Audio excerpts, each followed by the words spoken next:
Ladies and gentlemen, and everyone else, welcome back to Buffalo Talk Center. This is what, Cal, episode six? Episode six, Yeah, right? episode six.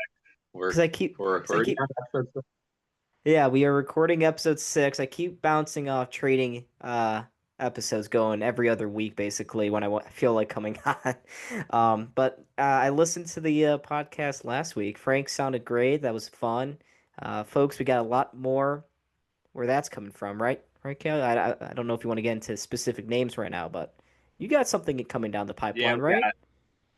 got we got a UB player coming up next weekend, and then keep a lookout for some other players down the line. Potentially Casey Nelson, former Sabre, in a couple of weeks. Speaking of the Sabres, I think that's what we're going to be talking about this entire podcast. What do you want to talk about first with them? Because there is a whole lot that we can get into. Well, I think arguably the biggest news of the week. You covered it in a late night video, JJ Peterka.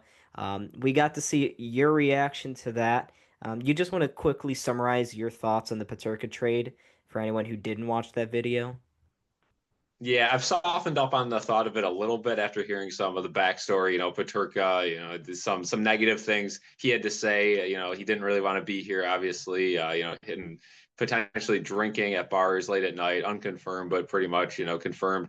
But at the end of the day, the Sabres really rushed this trade. I like both of the pieces they got from Utah, but it's simply not enough, and it's quite the fleece of a deal. I'm a big believer in Paterka. I think he's going to be great. I think he's a couple, a confidence and a little bit of strength away from being a top player in the league. So it's disappointing to see the return they got. But hey, I think both of the guys they got can instantly help this team out. They still have a lot more moves. Again, free agency's coming up. They made another trade that we'll get into a little bit later on in this podcast.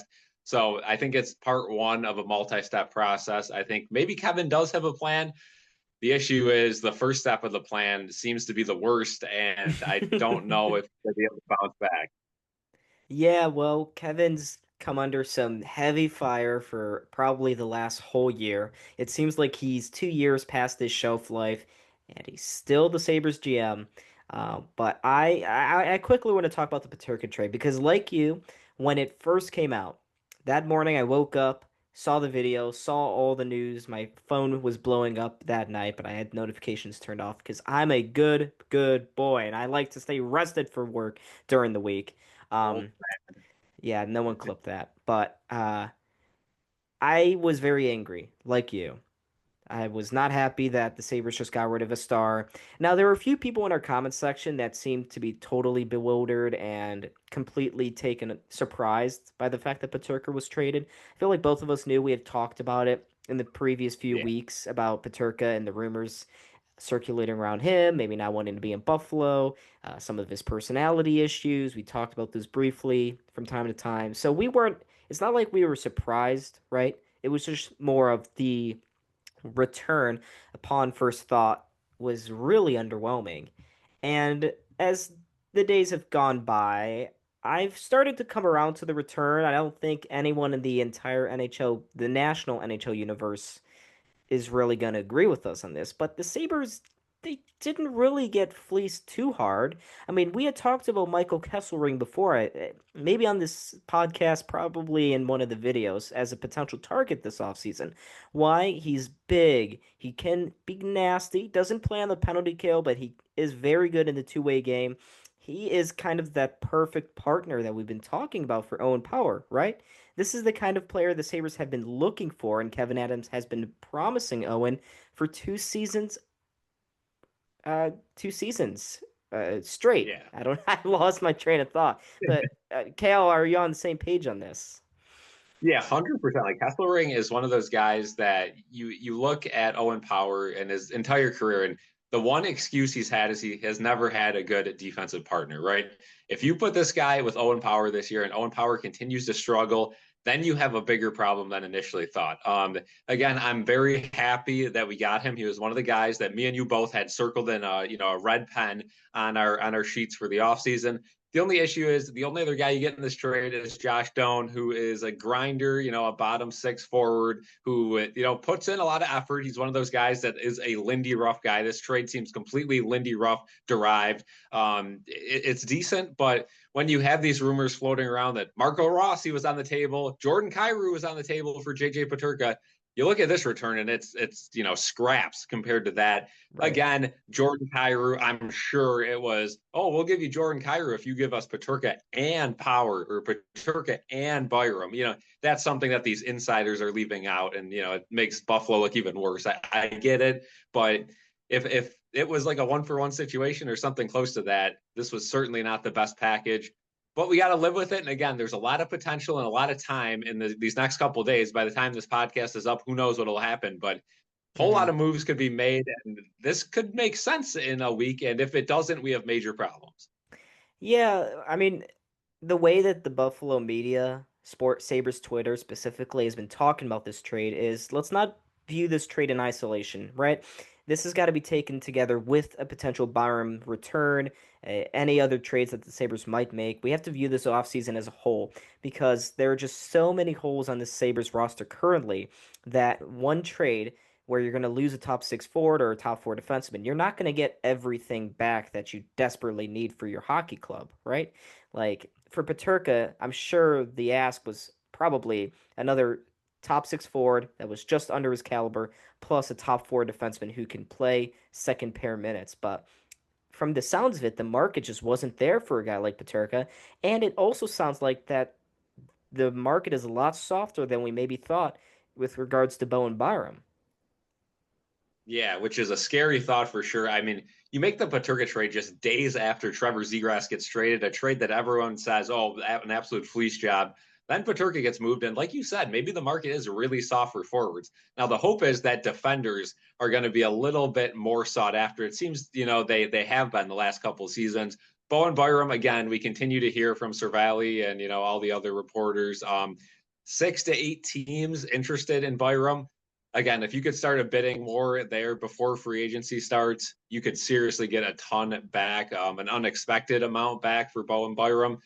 Now we're starting to hear the possibility that maybe Bowen Byram stays in Buffalo, and I'm not totally against it. The only issue is, let's get into the other trade that the Sabres just made. The Sabres have a lot of backup in defense, and they are Right. still missing a huge hole on their top six in the forward category. Again, free agency could solve that. Who knows? Maybe they do just, oh, Mitch Marner, we got $21 million for you. We're going to give you 12. A Well, massive overpay, but it's an option. And what's the point of having a cap if you don't spend it? You need that. I'm not saying Mitch Marner exclusively. There's a couple other guys that I'd overpay for to just get that, guy in that top six. But would you be open to keeping Bowen Byram, or do you think the ship has sailed? Because I was 99%, 95% sure he was gone. Now I'm maybe toned down to 89%. I still think he's definitely gone, but I'm starting to see the vision where maybe he sticks around. yeah, I think of the two players that were most rumored to leave Buffalo between Peterka and Byram, I would much rather have Byram. Not because Byram is a fantastic defender. I mean, if you delve into the analytics of his performance last season, his shot suppression, expected goals against per 60 minutes, they both were not very good. He was not good away from Rasmus Dahlin. We've heard that time and time again, but it's the truth. But we're missing an important caveat. What about Bo and Byram with Rasmus Dahlin? Well, it's a whole different story. They were fantastic together. They were one of the best defensive pairings that we've seen in Buffalo for the last decade. And I don't know, if you bring back Bo and Byram, it has to be on the right price, right? 1 to 2 years probably. If you're looking at 6 to 7 million, that's fine. Kind of a little prove it deal. If this doesn't work out, we can trade you in a few months. Just look back to the Martin Necas saga down in Carolina from Yeah. last offseason going into the first few months. There's still always time to trade Bo Byram, even if you go into the season. And maybe the market will be a little bit better then. Maybe if we go later into the offseason too, maybe you sign Bowen Byram now. You say, hey, look, we've signed you. If we may still trade you later this offseason, maybe after training camp, we'll see how some of these other suitors, maybe there's an injury or two that happens during training camp, maybe during the preseason. There's always an opportunity. I don't know exactly if Bowen Byram would sign up for that. He'd probably want to have some level of certainty on where he's going to play sooner rather than later, but it's always an idea. And again, we've seen there is precedent for this, as I just mentioned. Yeah, and again, he's an RFA too, so he has save, but he doesn't have total control like a regular free agent would have. I think it really depends on what they do with Samuelsson too. Are they trying to buy out Samuelsson? Are they trying to trade Samuelsson? I know Kevin Adams said no, that's definitely not a thing that's going to happen. But who knows, right? He also said Peterka's not, on the table, and all of a sudden he got moved a few days later after he said that. So I don't think that a Samuelsson move is out of the question. I think they would love to get rid of Matthias Samuelsson with that contract. I just don't know how they're going to do it. We'll see if they can maybe work out a deal. And if they can, that opens up a spot. But let's talk about Connor Clifton, a guy who has just departed the Sabres in a trade. What do you think of that trade? Because I think Sabres fans in general viewed this one as much more of a win than the Peterka move. Absolutely. You get rid of a very salary heavy third pairing defenseman. And look, it's not as if Connor Clifton was the worst defender on the Sabres team last year. Jacob Bryson, Matthias Samuelsson, each of those guys were giving him a run for his money. But Connor Clifton definitely wasn't great. He was past his shelf life here in Buffalo. It was a good time to get rid of him while he still had some value. And I think you upgraded with Connor Timmins. This is a good player. He wants to be in Buffalo. Not saying that Connor Clifton didn't, but Connor Timmins especially did. He grew up in St. Catharines. When he was alerted about his trade to Buffalo, his family, they got a cottage just across the lake over in, I think, Lake Erie or something, whatever he said. But he could see KeyBank Center in downtown from his cottage, so that's just kind of fitting, right? Yeah, absolutely. And end of story here. Clifton was a Jets fan from New Jersey. I think a Bills fan is a much more welcome sight. But on the ice, Timmins is a much better player. I actually reached out to Timmins and he said he's definitely a bigger fan of blue cheese than ranch. So you guys Good can answer. definitely feel good about a guy like that. Also, I did message him, welcome to the happiest place on earth. And he, definitely, he seemed excited about it. And he also liked the message that said, we'll get out of the drought just like the Bills. So seems like we got a real character guy coming into Buffalo. Good to see. The other piece in that trade, more of a prospect. I don't really think, kind of just a throw in. Don't really expect anything from him in the future. But I thought it was a great move. I think the Sabres got better from that move. And that brings us on to another move the Sabres made. Jack Quinn, 2-year deal, almost $4 million each year. Opinions on that? I'm very perplexed. I don't know if they're expecting him to have a bounce back year, if they have a lot of faith in Jack Quinn. I mean, they certainly do. They gave him a prove it 2-year deal. But I just don't know where you place him now in the lineup now that he's returning. Do they expect him to be on the second line? And if so, I'm screaming my head off because that is definitely not the kind of bet that you want to be making in a do or die sort of season. Putting Jack Quinn next to Alex Tuck and Josh Norris on that second line. Definitely not what I would consider a top six addition. um, it was also the salary cap. I know the cap is going up, so 3 million doesn't mean what 3 million used to be with the rising cap, but it's still that seems like a lot more than what a lot of people were thinking when they were talking about and considering maybe re-signing Jack Quinn. If you're talking about 1.5, maybe 2 million, that seems a lot fairer for Jack Quinn given what he just did last year.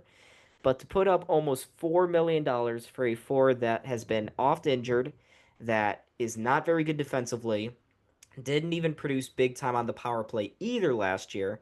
I don't. It just seemed a little too rich for my taste. Yeah, I'm hoping this contract is a sign that Jack Quinn is a little bit healthier and that they've seen some improvements in the offseason. Because if not, if they're going into the season expecting the post injury version of Jack Quinn, where he's a slug on the ice, his advanced analytics are near the bottom of the league, I just don't know what to expect. But when he did play, he was averaging like a half point a game, which is kind of crazy if you look at his advanced analytics. If he was that bad when he was, getting that amount of points, maybe when he heals up again, two gruesome injuries back to back, those take some time to get used to, and more importantly, to put faith into those legs and those ankles, right? I mean, that's got to be a huge mental block. You got back to back injuries like that. You got to give yourself, a little bit more confidence, and that's tough. So if he could gain confidence and become the player and go back on that track where we thought he could be, a JJ Peterka or better. Again, we had those two very, neck and neck until the first Jack Quinn injury. I think it's a good deal. But if he doesn't, it is one of the worst deals I've seen the Sabres do in a while. I know you said the cap, is going up, which I do agree with, but at least for this season where it's not going up as much, man, almost $4 million for a guy with some of the worst advanced analytics in the league is tough. But, I'm hoping it is a sign that they, have had communications and Jack Quinn says he feels better and he's skating faster because that's a big thing, right? He was one of the fastest guys. Now he's one of the slowest guys. He has a wicked shot. Again, like you said, on the power play. Didn't produce last year, but could show up. So I'm okay with Jack Quinn being on the team. I'm not against it. But again, like you said, second line Jack Quinn cannot be a thing unless he really proves that he is back to the old Jack Quinn and the Jack Quinn that was once on par with JJ Peterka. Now, I gotta say, if Jack Quinn does show up and come back to training camp, he's lights out preseason, puts up a bunch of goals, and then he could prove us wrong. And this contract could look like a steal, and Kevin Adams may come across as one of the wisest men in hockey. No, that'll never happen. But We still got uh, free agency. he signs Nick Ehlers to a 13 million by 2 year contract. Oh, Kevin. But I don't expect that to happen. Chances are that Jack Quinn, as much as we're dreading it, is probably going into the opening night game as your second line center. Because if you look at the roster, you look at the depth chart, unless they move a guy like Sam Lafferty out the door, then you have no choice. Either you're scratching it, or you're putting Jack Quinn on the fourth line, or you're scratching him every night. I just don't see where you can fit him in. Maybe the third line, but I like Josh Doan's player profile next to Ryan McLeod and Jason Zucker and or Jordan Greenway in the third line a lot more than I do Jack Quinn in that same position. Yeah, and I saw something on X that was pretty funny too. The Sabres are trying to move Byram for a guy that is going to be able to push out a guy that they just used a second round pick on last year, being Beck Malenstein, right? It's just like, again, you look at the Beck Malenstein trade, a second round pick for a guy who's just a scrappy guy, fine. But again, it's just Seth Apper going, oh, he's tough to play against, and everyone else going, all right. You could have got Beck Malenstein for a fifth round pick. It just moves like that just drive me nuts. And it seems Kevin Adams and this entire front office continue to make just bonehead move after bonehead move. With that being said, though, they could prove us wrong. They could have a very good free agency that starts Tuesday. They can make a good trade before then. They can make a good trade during the free agency period. This opening night roster is far from finished. Again, every Kevin Adams presser seems to have the notion that they're not going to do anything big, but he's not going to tip his hand either, right? He's not going to say, "Oh yeah, I'm looking to trade this guy and that guy," because instantly that makes their value down. That's true in every sport and every position. But it's no surprise they're trying to trade Byram, right? Every team in the league knows that. They've had conversations about that for weeks and even months. We'll see what the Sabres do. But as of right now, if they don't make any big time moves, year 15 is it's certainly around the corner of this playoff drought. Definitely. I think someone posted on Twitter, but this team, as it stands right now, would be projected to have about 83 points next year. 83. Certainly not a playoff team, and I mean we can all see it. Now, Cal, let's kind of circle back a little bit to the JJ Peterka because he got rid of a top six forward, right? And there was that report that the Sabres are looking for two top six forwards here this offseason. And we've mentioned other guys like Jordan Kyrie's on the table, that other guys as well were on the table maybe for Kevin Adams to acquire in that Peterka trade. But do you think that maybe, just maybe, the Sabres don't necessarily need to replace those two holes in the top six if they have a much better defensive core? Because if you keep Byram in there now, let's just throw out this hypothetical. Byram doesn't get traded. No other moves happen to this roster. So you go into the opening night roster with your top four as Dahlin, Byram, Power, Kesselring. Do you think that is still inherently better than, say, trading Byram, creating another hole in your top four, but you go out and get a top six winger? I think you need the forward just because of your goaltending situation. Again, you have UPL and Devin Levi as your 1-2 next year, unless they do something else. Neither of those guys are proven whatsoever. Levi looks good in the AHL. Every time they bring him up, he doesn't look good at all. UPL continues to look mediocre at best. Again, could a good defense help those goalies? Absolutely. But it's not going to make or break those two guys. And I mean, again, this forward group that they have right now, especially the center position, is just one of the worst we've seen the Sabres have had in the last 5 to 6 years, and they've been a really bad team for 3 of those years, and that they do not look very strong in that regard. Another name you mentioned earlier, Josh Norris. I wouldn't be surprised if he's in trade talks in this offseason as well. Again, a guy that they're kind of not committed to in any way. They got him for Cousins in a hockey trade, which they wanted to make. There's been rumors that Vancouver's interested, so potentially some other teams, Colorado, interested in Josh Norris. Could you see them moving Josh Norris maybe to get another, maybe better forward or a more reliable forward? Because Josh Norris, let's face it, he's got injuries. He's injury prone. If he goes down with an injury, this forward core looks even worse substantially. I don't think that Josh Norris is getting traded because he is a Seth Apper guy at the end of the day. He's familiar with his game. Lindy Ruff also seems to like him. If it weren't for the injuries, I think Sabres Twitter and us, we'd all be behind Josh Norris as top six center going into next season. But the problem is it's his injuries. But even with those injuries and that horrible history that he's got, I don't see the Sabres trading away Josh Norris after only playing him for 3 games. That just doesn't seem like Kevyn Adams is that ruthless enough. And I also don't know if it'd be the right move, unless you're getting a guy like Elias Pettersson, which that's always been a fit. Vancouver has had a very big fascination with Josh Norris. Say you package a deal where Josh Norris and Jack Quinn, for instance, go to Vancouver and bring back Elias Pettersson. Unless you're upgrading at that position, I don't think you make the trade. You don't want to make another lateral move. We just got rid of Dylan Cousins to another Josh Norris. Who are you going to get next? Owen Tippett? It's if you're going to make a move, you got to try to improve your team. And the problem is, it seems like every single NHL team believes they can win this year. This is not a this is a buyer's market. This is not a seller's market right now. And that's really tough for a team like Buffalo because you have players here on this roster that you want to flip to maybe get better quality. That's the only way, for instance, that you move Bo Byram. You don't want to move Bo Byram for another third line winger, although Kevyn Adams may. Let's not put it past Probably. him.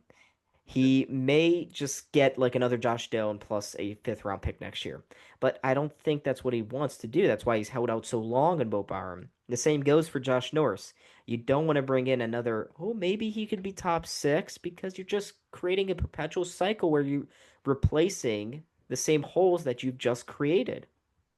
Yeah, absolutely. And I mean, you look at this team, and there doesn't seem to be a lot of hope. And it's another one of those years where the teams around us, Ottawa, Montreal, the Islanders, all of these teams in the East and especially in the Atlantic, Columbus, they all seem to be getting better. And the Sabres seem to be kind of, like you said, lateral moves just over and over and over. You could even say the Peterka was a downgrade. So again, a whole lot of time left. I'm not going to make a rash judgment and say the Sabres are going to be worse than they were last year because there's still way too much time in the offseason to say that.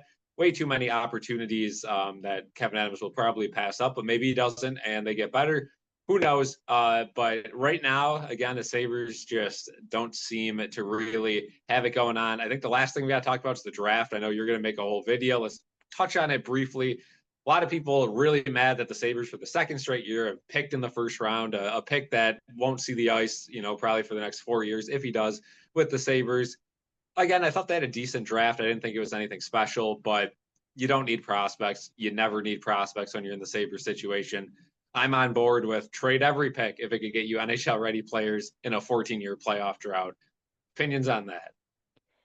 Well, I think a trade in theory is great. I was on board with trade the pick. I wanted them to trade the pick. If it meant being aggressive and using that pick to get a top six forward like Bryan Rust, so be it. Let's go for it.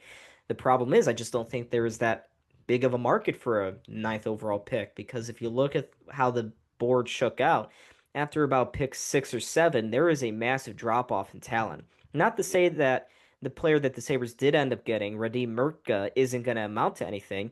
It's just if you really wanted to move up in the first round, it was probably going to be a team uh, in between picks 10 to 14, jumping up to somewhere between 5 to 8. That's probably the jump you're going to see happen. The only team that really seemed to be interested in that ninth overall pick was the Pittsburgh Penguins. And according to a few of the insiders, Elliot Friedman, the likes Darren Drager, there was talks about the Sabres maybe swapping pick 9 for pick 11 plus Bryan Rust, and maybe we send a guy like Jack Quinn as well to the Penguins. But Bryan Rust would be coming back to the Sabres. We're not sure exactly why that move hasn't happened. Actually, there's a reason why that hasn't happened. Bryan Rust, his no trade protection is bye bye on July 1st. It's no longer doesn't be it isn't a thing. That's what I'm trying to say. So maybe Yeah, this it Kevin expired. Adams is maybe Kevin Adams is waiting till July 1st to make a move like that because you'll have some contracts where the no movement clause or no trade clauses are gone, so it's out the door. And I, if that is the case, Cal, and I'm just basically talking to myself, going back and forth in my head. If that were the case, Kevin Adams, maybe Bryan Rust, if he isn't willing to waive his no movement clause or no trade clause, maybe he doesn't want to be here in Buffalo. Right? You Yeah. want guys who want to be here in Buffalo. Again, this is a total hypothetical. No one's telling me this information. Cal, you're more plugged in than I am on the insider board, but what are your Yeah, haven't thoughts? heard anything about Rust not liking Buffalo. The only thing with Rust is, again, if you're in his situation, you're saying no unless it's the perfect situation because oh, July 1st, my trade clause expires. If I'm going to get traded, I'm going to be going anywhere anyway. Why would I accept something to the Sabres who are in a terrible situation? If I end up there, I end up there. It's fine, whatever. They're professionals, but I'm not going to just willingly go there. I'm going to, force it to happen if it happens. The thing with Rust is I'm here in Pittsburgh right now. If something happens between the Sabres and the Penguins, I'd love to get some, on the street interviews with Penguins fans, maybe get the other side of it, but I don't think they'll make a trade by the time I'm here again, leaving the day of free agency. So we'll see what happens there. But also with the Penguins, a lot of chatter going around the streets of Crosby potentially getting moved, which would be a shocking move for sure. Don't see it happening. If it does, potentially Colorado. I don't know for sure, but yeah, I would love Rust. Shout out Milkshake Factory. They have a Bryan Rust milkshake that Brandon tried. He's in the back. Said it was pretty good.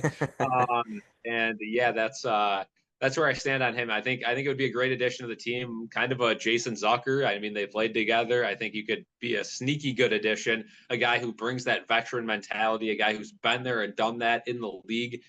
I'd like to see it happen. I don't know what the return would be. I don't think it's the solution. I think you need way more talent to put in that top six. But if you could get Russ on your third line, which wouldn't happen here in Buffalo, I get it. He'd probably be a top six because the Sabres are just so weak in the forward department right now. If you could put him on the third or fourth line, I would absolutely love it. I would like to push back a little bit on that because Bryan Rust was a top six forward for the Penguins last year. Granted, they weren't a very good team, Yeah. but he's 33, put up 65 points last year. That would be top six almost any team you went to. So I would like to push back a little bit on that. He definitely, even if the Sabres were good, I think he'd still be on your second line. Yeah, he might be a little bit rusty though, after a season. Wow. Wow. Oh Jesus. Oh That's what people Jesus. are saying. So This is the yeah, time to click off chat. This you can go. You can go now. it's pretty Let's get to the rough. next podcast.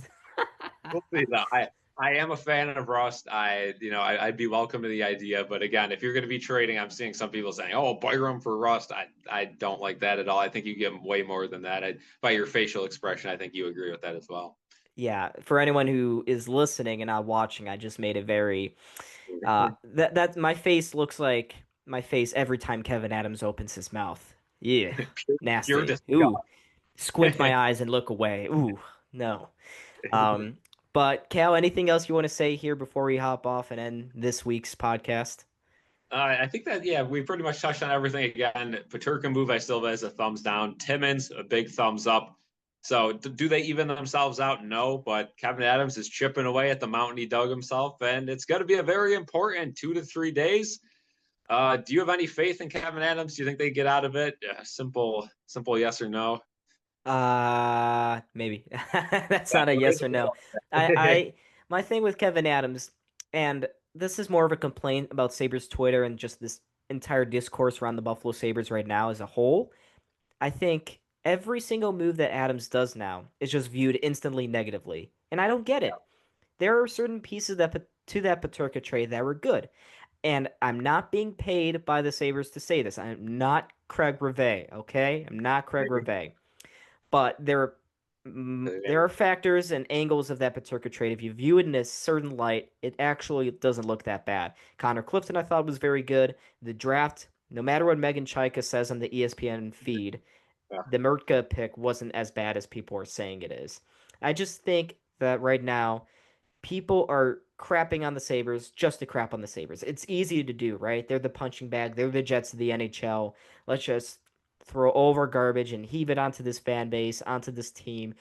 Let's view every move they do, even if it's a good move, negatively.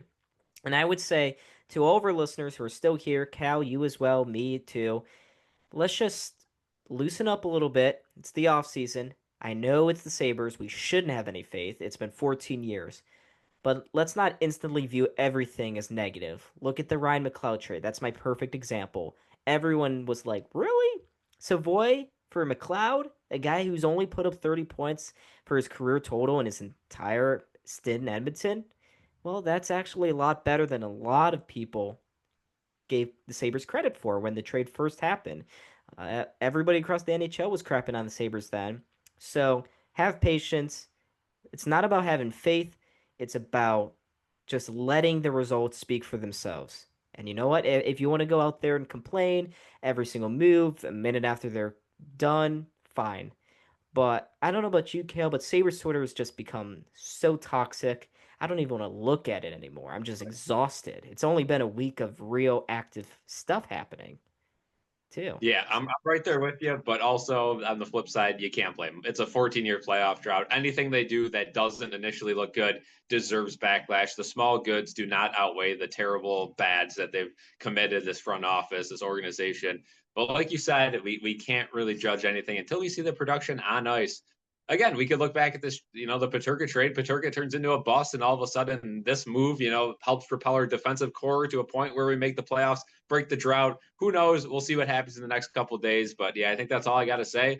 Huge couple of days. We'll try to get this one out as soon as possible so we don't miss anything that happens in free agency. Right, and well, we'll see what if anything big happens in free agency. Maybe we're recording sooner than we thought. Maybe there's Yeah. two episodes this week and not just the one.